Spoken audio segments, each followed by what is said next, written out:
ಶ್ರೀ ಗುರುಭ್ಯೋ ನಮಃ ಹರಿ ಓಂ. ಓಂ ನಮಃ ಸೂರ್ಯ ಪಿತಾಮಹೋ ವ್ಯಾಸಃ ವಸಿಷ್ಠೋ ತ್ರಿಪರಾಶರಃ ಕಶ್ಯಪೋ ನಾರದೋ ಗಾರ್ಗ್ಯಃ ಮರೀಚಿನ ಮುನಿರಂಗಿರಾಃ ಲೋಮಶಃ ಪೌರುಷಶ್ಚೈವ ಚವನೋ ಯವನೋ ಭೃಗುಃ ಶೌನಕೋಷ್ಟಾದಶಶ್ಚೇತಿ ಜ್ಯೋತಿಷ್ಶಾಸ್ತ್ರ ಪ್ರವರ್ತಕಾಃ. ನಮೋ ಋಷಿಭ್ಯಃ ನಮೋ ಮಹದ್ಭ್ಯಃ. ಪ್ರಿಯ ವೀಕ್ಷಕರೇ, ಭಗವಂತ ಎಲ್ಲರಿಗೂ ಕೂಡ ಶುಭವನ್ನು ಉಂಟು ಮಾಡಲಿ. ಈ ದಿವಸ ಹಿಂದಿನ ವಿಡಿಯೋ ಮುಂದುವರೆದಂಥ ಒಂದು ಭಾಗ ನೋಡಿ.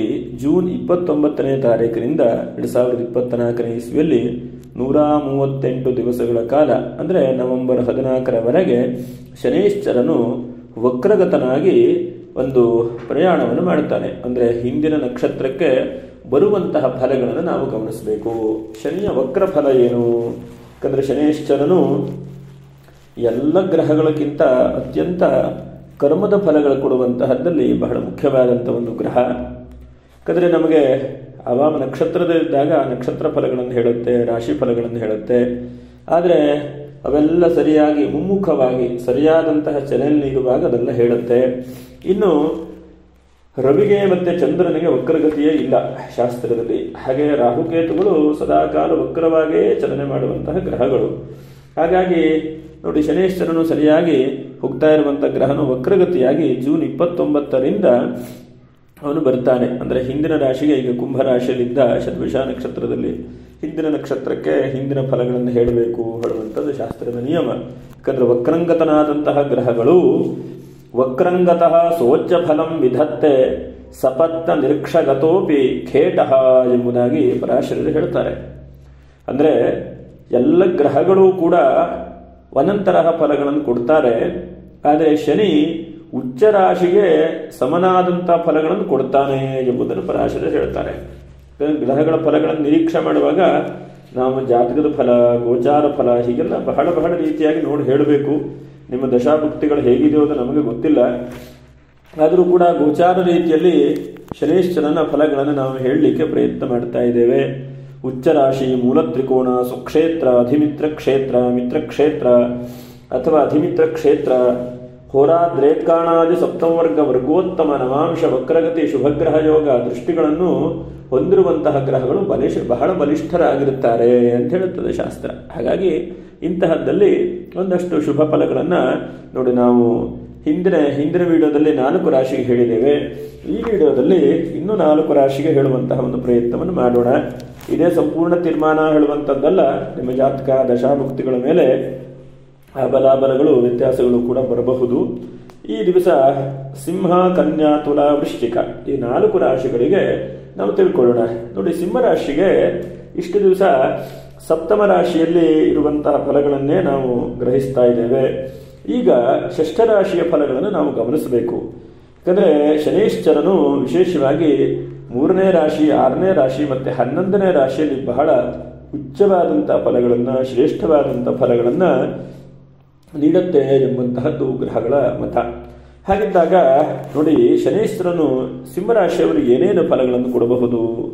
ಒಂದನೇದಾಗಿ ನಿಮಗೆ ಅಧಿಕಾರಗಳನ್ನು ಕೊಡುವಂಥ ಅವಕಾಶಗಳನ್ನು ಪರಮಾತ್ಮ ಕೊಡ್ತಾನೆ. ನಿಮಗೆ ನೀವು ಪ್ರಾಮಾಣಿಕವಾಗಿ ಹೋರಾಟ ಮಾಡಿದ್ದಿದ್ರೆ ಅಥವಾ ದುಡಿದಿದ್ರೆ ಅಥವಾ ಸರಿಯಾದಂತಹ ಕೆಲಸ ಕಾರ್ಯಗಳನ್ನು ಮಾಡ್ತಾ ಇದ್ರೆ ಅದಾಗಿ ಅದು ನಿಮ್ಗೆ ಅಧಿಕಾರಗಳು ಬರುತ್ತೆ, ನಿಮ್ಮನ್ನು ಹುಡ್ಕೊಂಡು ಬರುವಂತಹ ಪ್ರಯತ್ನಗಳಾಗುತ್ತೆ. ಹಾಗೆ ಎರಡನೇದಾಗಿ, ನೀವು ಜೀವನದಲ್ಲಿ ಯಾರೋ ಒಬ್ಬರಿಗೆ ಉಪಕಾರ ಮಾಡಿದ್ರಿ, ಅವರಿಂದ ಏನು ನಿರೀಕ್ಷೆ ಪಡ್ಕೊಂಡಿಲ್ಲ. ಯಾಕಂದರೆ ನಿಮ್ಮ ಸಿಂಹರಾಶಿಯವರು ಮುಂಚೆಯಿಂದನೂ ಹಾಗೆ ಜನರಿಗೆ ಒಳ್ಳೆಯದಾಗಲಿ, ಅನುಕೂಲ ಆಗಲಿ ಮಾಡುವಂಥದ್ದು. ಆದರೆ ನಿಮಗೆ ಆ ಪರಮಾತ್ಮನ ಅನುಗ್ರಹದಿಂದ ಎಲ್ಲ ರೀತಿಯಾದಂತಹ ನಿಮ್ಮ ಜೀವನದಲ್ಲಿ ಏನೋ ಒಂದು ಸಮಾಧಾನ ಅಥವಾ ಒಂದು ಅವಕಾಶ ಸಿಕ್ಕಿದೆ ಹೇಳುವಂಥದ್ದು, ಇದನ್ನು ಕೂಡ ಪರಮಾತ್ಮ ಕೊಡ್ತಾನೆ. ಯಾಕಂದರೆ ಪ್ರತ್ಯುಪಕಾರವನ್ನು ಬಯಸದೇ ಮಾಡದಂತಹ ಉಪಕಾರಕ್ಕೆ ಆ ಭಗವಂತನು ನಿಮಗೆ ಒಳ್ಳೆಯ ಫಲಗಳನ್ನು ಕೊಡ್ತಾನೆ ಅಂತ ಹೇಳಬಹುದು. ಹಾಗೆ ಶತ್ರುಗಳು ಧ್ವಂಸವಾಗುವಂಥದ್ದು, ನಿಮ್ಮ ಮೇಲೆ ಹಾಗೆ ಸಾಗಿಸ್ತಾ ಇರುವಂಥದ್ದು, ಗಲಾಟೆ ಮಾಡ್ತಾ ಇರುವಂಥದ್ದು, ಯಾವಾಗೂ ಶತ್ರುಗಳು ಕಿರಿಕಿರಿ ಮಾಡ್ತಾ ಇರುವಂಥದ್ದು, ಇಂತಹ ಏನೇನು ಸಮಸ್ಯೆಗಳಿತ್ತೋ ಅಂತಹ ಸಮಸ್ಯೆಗಳನ್ನು ಈ 138 ದಿವಸದಲ್ಲಿ ಶನೈಶ್ಚರನು ಪರಿಹಾರ ಮಾಡುತ್ತಾನೆ. ಹಾಗೆ ಯಾವುದೋ ಒಂದು ರೋಗಗ್ರಸ್ತವಾಗಿದ್ದರೆ, ಯಾಕೋ ಒಂದು ಸ್ವಲ್ಪ ತೊಂದರೆ ಆಗ್ತಾ ಇದೆ, ಚಿಂತೆ ಆಗ್ತಾ ಇದೆ, ಇಂತಹ ರೋಗಗಳನ್ನು ಆ ಶನೈಶ್ಚರನು ಪರಿಹಾರ ಮಾಡುತ್ತಾನೆ. ಹಾಗೆ ವಿಶೇಷವಾಗಿ ನೋಡಿ, ಸುವಚ್ಚ ಫಲಂ, ನಿಮ್ಗೆ ಉಚ್ಚ ರಾಶಿಯಲ್ಲಿರುವಂಥ ತುಲಾ ರಾಶಿಯಲ್ಲಿರುವಂಥ ಶನೈಶ್ಚರನು ಹೆಚ್ಚಿನದಾಗಿ ಆರ್ಥಿಕವಾದಂಥ ಅನುಕೂಲಗಳನ್ನು ಯಾವ ಥರ ಮಾಡ್ತಿದ್ನೋ ಅದೇ ಥರ ಫಲಗಳನ್ನು ಅವನು ಮಾಡ್ತಾನೆ. ಯಾಕಂದರೆ ದುಡ್ಡು ಕಾಸಲ್ಲಿ ಕಷ್ಟದಿಂದ ಅಥವಾ ನೀವು ಯಾರಿಗೋ ದುಡ್ಡು ಕೊಟ್ಟು ಸಿಕ್ಕಾಕೊಂಡಿದ್ರಿ, ಇಂತಹ ಸಮಸ್ಯೆಗಳಿದ್ರೆ ಆ ಸಮಸ್ಯೆಗಳನ್ನು ಕೂಡ ಶನೀಶ್ವರನು ಪರಿಹಾರ ಮಾಡ್ತಾನೆ. ಒಟ್ಟಿನಲ್ಲಿ ನಿಮಗೆ ಹೆಚ್ಚಿನದಾದಂಥ ಶುಭ ಫಲಗಳನ್ನು ಆ ಭಗವಂತ ಅನುಗ್ರಹ ಮಾಡ್ತಾನೆ. ದೊಡ್ಡ ಬಿಗ್ ರಿಲೀಫ್ ಅಂತಾನೆ ಹೇಳ್ಬಹುದು ನಿಮಗೆ.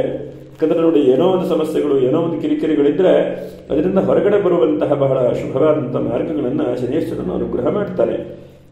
ಇನ್ನು ಕನ್ಯಾ ರಾಶಿ ನೋಡಿ, ಕನ್ಯಾ ರಾಶಿಗೆ ನಿಮಗೆ ಸ್ವಲ್ಪ ಪಂಚಮ ಶನಿಯ ಪ್ರಭಾವವೇ ಇರ್ತದೆ.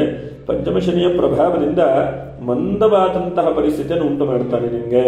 ಅಂದ್ರೆ ಏನೋ ಕೆಲಸ ಆಗ್ತಾ ಇರ್ತದೆ, ಒಂದು ದಿವಸದಲ್ಲಿ ಆಗುವಂಥದ್ದು ಆ ದಿವಸ ಆಗುವುದಿಲ್ಲ, 3 ತಿಂಗಳ 6 ತಿಂಗಳ ವರ್ಷ ಕಾಯಬೇಕು, ಇಂತಹ ಪರಿಸ್ಥಿತಿಯನ್ನು ಉಂಟು ಮಾಡ್ತಾನೆ.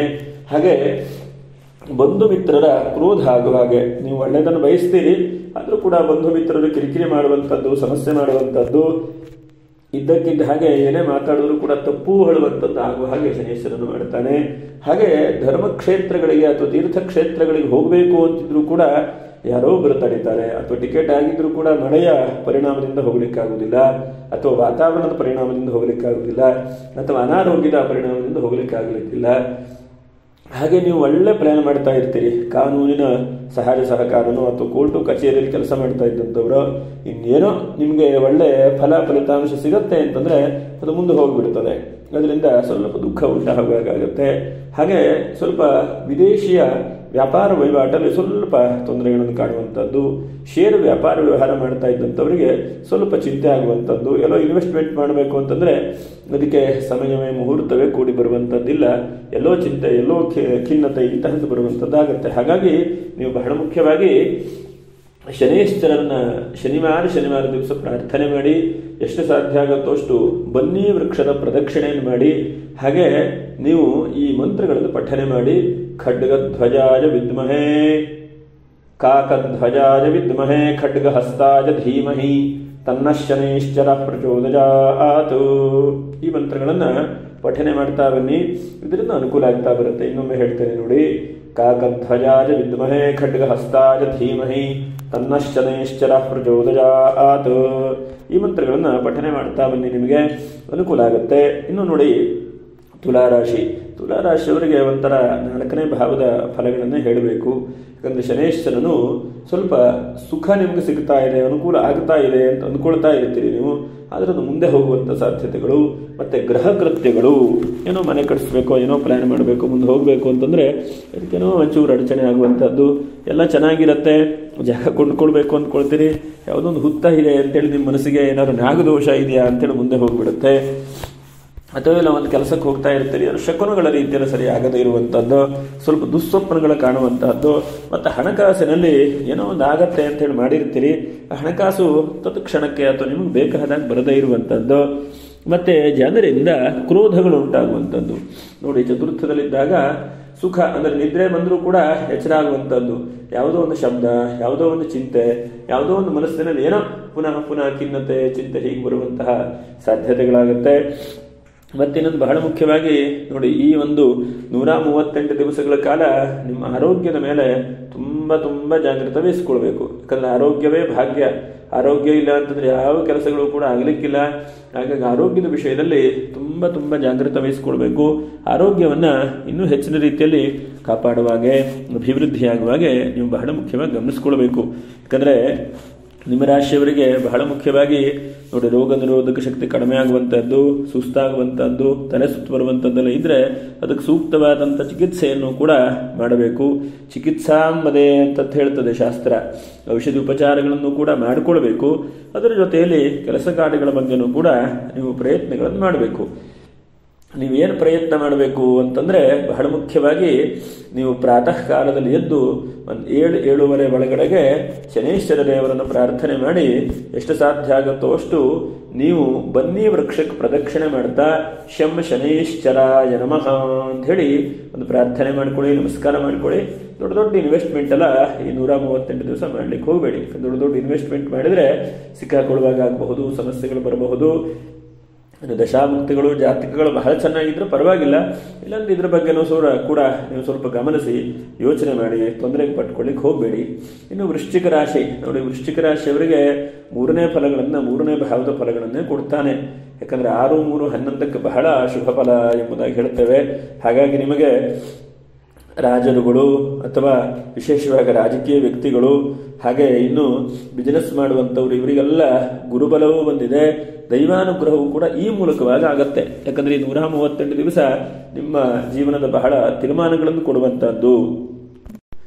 ಹಾಗೆಯೇ ಭೂಮಿ ವ್ಯಾಪಾರ ವ್ಯವಹಾರ ಮಾಡೋರು, ಮತ್ತೆ ಕೃಷಿಕರು ಅಥವಾ ಬಿಲ್ಡಿಂಗ್ ಕಟ್ಟುವಂಥವರು, ಕಬ್ಬಿಣದ ವ್ಯಾಪಾರ ವ್ಯವಹಾರ ಮಾಡೋರು, ಇಂಥವರಿಗೆಲ್ಲ ಈ ಶನೈಶ್ವರನು ಬಹಳ ಉತ್ತಮವಾದಂಥ ಫಲಗಳನ್ನು ಕೊಡ್ತಾನೆ. ನಿಮ್ಮ ಮನಸ್ಸಿನ ಇಷ್ಟಾರ್ಥಗಳು ನೆರವೇರುವ ಹಾಗೆ, ಮತ್ತು ಅನೇಕ ಕನಸು ನನಸಾಗುವಂಥದ್ದು.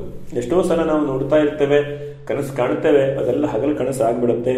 ಆದರೆ ಈ ಕನಸು ನನಸಾಗುವಂಥದ್ದು, ಜೀವನದ ಬದಲಾವಣೆ ಆಗುವಂಥದ್ದು, ಏನೋ ಒಂದು ಹಂತಕ್ಕೆ ನಿಮ್ಮ ಮನಸ್ಸಿಗೆ ಸಮಾಧಾನ ಆಗುವಂಥದ್ದು, ಮತ್ತೆ ಧರ್ಮ ಮಾರ್ಗದಲ್ಲಿ ಬಹಳ ಮುಖ್ಯವಾಗಿ ಹೋಗುವಂತಹದ್ದು. ನೋಡಿ ವಕ್ರಂಗತಃ ಸ್ವಚ್ಛ ಫಲಂ ವಿಧತ್ತೆ ಎಂಬುದಾಗಿ ಪರಾಶರರು ಹೇಳ್ತಾರೆ. ಅರ್ಥ ಏನಂತಂದ್ರೆ, ನಿಮ್ಮನ್ನ ಒಂದು ಉತ್ತಮವಾದಂಥ ಸ್ಥಿತಿಗೆ ಹೋಗುವಾಗ ಶನೈಶ್ವರನು ಮಾಡ್ತಾನೆ. ಯಾಕಂದ್ರೆ ಜೀವನದಲ್ಲಿ ಹೋರಾಟ, ತೊಂದರೆಗಳು ನೀವು ವೃಶ್ಚಿಕ ರಾಶಿಯವರು ಸಾಮಾನ್ಯ, ನಿಮ್ಮ ಜೀವನದಲ್ಲಿ ಎಲ್ಲವೂ ಕೂಡ ಬರ್ತಾ ಇರುತ್ತೆ. ತೊಂದರೆಗಳನ್ನು ಕೂಡ ಸಾಕಷ್ಟು ಅನುಭವಿಸ್ತಾ ಇರ್ತೀರಿ. ಆದರೆ ಆ ಸಾಕಷ್ಟು ಅನುಭವಿಸ್ತಾ ಇರುವಂತಹ ತೊಂದರೆಗಳನ್ನು ಶನೈಶ್ವರನು ಪರಿಹಾರ ಮಾಡಿ ನಿಮ್ಮ ಉತ್ತಮವಾದಂತಹ ಏನು ಫಲ ಸಿಗಬೇಕಲ್ಲ, ಅದಕ್ಕೆ ಆ ಶನೈಶ್ವರನು ಕಾರಣನಾಗ್ತಾನೆ. ಮತ್ತು ಧರ್ಮ ಮಾರ್ಗದಲ್ಲಿ ಈ ರಾಶಿಯವರನ್ನು ನಡೆಸುವಂತಹ ಪ್ರಯತ್ನಗಳನ್ನು ಕೂಡ ಮಾಡ್ತಾನೆ. ಎಷ್ಟೆಷ್ಟೋ ಸಮಸ್ಯೆಗಳಿದ್ರೆ ನಿಮ್ಮ ದೊಡ್ಡ ಬಿಗ್ ರಿಲೀಫೇ ನಿಮಗೆ. ಯಾಕಂದ್ರೆ ಏನೇನೋ ಸಮಸ್ಯೆಗಳು ಬಂದಿದೆ, ತೊಂದರೆ ಬಂದಿದೆ, ಚಿಂತೆ ಬಂದಿದೆ, ನನ್ನ ಕೈಲಿ ಯಾತಕ್ಕೂ ಕೆಲಸ ಆಗ್ತಾ ಇಲ್ಲ ಅಂತಂದ್ರೆ ಆ ಪರಮಾತ್ಮನ ಶನೈಶ್ವರನು ನಿಮಗೆ ಬಹಳ ಒಳ್ಳೆ ರೀತಿಯಾದಂತಹ ಫಲಗಳನ್ನು ಕೊಡ್ತಾನೆ. ಇನ್ನು ವಾಹನಗಳನ್ನು ಕೂಡ ಖರೀದಿ ಮಾಡಬಹುದು. ಬಹಳ ಜನ ನೋಡಿ 138 ದಿವಸದಲ್ಲಿ ವಾಹನ ಖರೀದಿ ಮಾಡುವಂಥದ್ದು, ನಿಮ್ಮ ಚಿಂತೆ ತೊಂದರೆಗಳಿದ್ರೆ ಅದಕ್ಕೆ ಪರಿಹಾರ ಮಾಡಿಕೊಡುವಂಥದ್ದು, ಮತ್ತೆ ಕೌಟುಂಬಿಕವಾದಂತಹದ್ದು ನೋಡಿ ಬಹಳ ಮುಖ್ಯವಾಗಿ. ಎಷ್ಟೋ ಜನಕ್ಕೆ ಮದುವೆ ಆಗಿದೆ, ಮದುವೆ ಆಗಲಿಲ್ಲ, ಮದುವೆ ಆಗಿ ಸಮಸ್ಯೆಗಳು ಬರ್ತಾ ಇದೆ, ಹೀಗೆಲ್ಲ ಇದ್ರೆ ಇದಕ್ಕೂ ಕೂಡ ಪರಮಾತ್ಮನ ಪರಿಹಾರ ಕೊಡ್ತಾನೆ. ಎಷ್ಟೋ ಸಲ ನಾವು ಅಂದ್ಕೊಳ್ತೇವೆ, ನಾವೆಲ್ಲ ಪ್ರಯತ್ನ ಮಾಡ್ತಾ ಇರ್ತೇವೆ ಅಂತ ಹೇಳಿ, ಆದರೆ ಗ್ರಹಾಧೀನಾಹ ನರಾಮರಾಹ, ಆ ಗ್ರಹಗಳ ಅಧೀನವಾಗಿ ದೇವತೆಗಳು, ಮನುಷ್ಯರು ಎಲ್ಲ ನಾವಿದ್ದೇವೆ. ಹಾಗಾಗಿ ಅಂತಹ ಗ್ರಹಗಳೇ ಆದಷ್ಟು ಶುಭ ಫಲಗಳನ್ನು ನಿಮಗೆ ಕೊಡ್ಲಿಕ್ಕೆ ಪ್ರಯತ್ನ ಮಾಡ್ತಾರೆ.